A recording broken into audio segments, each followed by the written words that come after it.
Welcome back to my channel. আমি শুভ্রা আবার তোমাদের সামনে এসে হাজির হলাম নতুন দিনে নতুন একটা ভিডিও নিয়ে। আশা করি তোমরা সবাই ভালো আছো। এখন গুড মর্নিং। আমি একরকম আছি, প্রচণ্ড বাইরে বৃষ্টি, ঠিক আছে, কিন্তু গরম তো কমছে না। আর এখন ব্রেকফাস্ট করতে বসেছি, 10টা বাজে সকাল। কী ব্রেকফাস্ট দেখো, এক বাটি টক দই, এটা আমার কিন্তু নিজস্ব ফ্রুট স্যালাডের মতন করেছি।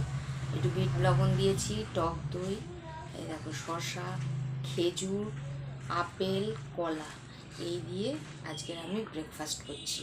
এটা কিন্তু আমার নিজস্ব, দেখি খেয়ে কেমন লাগে। আমি চিনি দিইনি, একটু মধু দিলে ভালো হতো, কিন্তু মধুটা খেয়ে আমি সহ্য করতে পারি না, সেই জন্য। আর তোমাদের দাদা খেয়েছে পাউরুটি, মাখা সন্দেশ, কলা।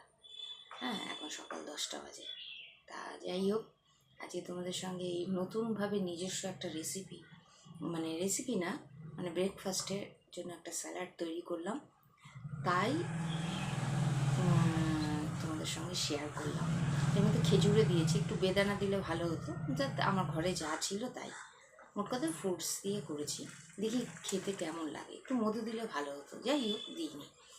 তা তোমরা ট্রাই করে দেখতে পারো। আমি এখনও খাইনি, শুধু তৈরি করেছি, ঠিক আছে। টাটা, ভালো থাকো, আমার শুভেচ্ছা নিয়ে।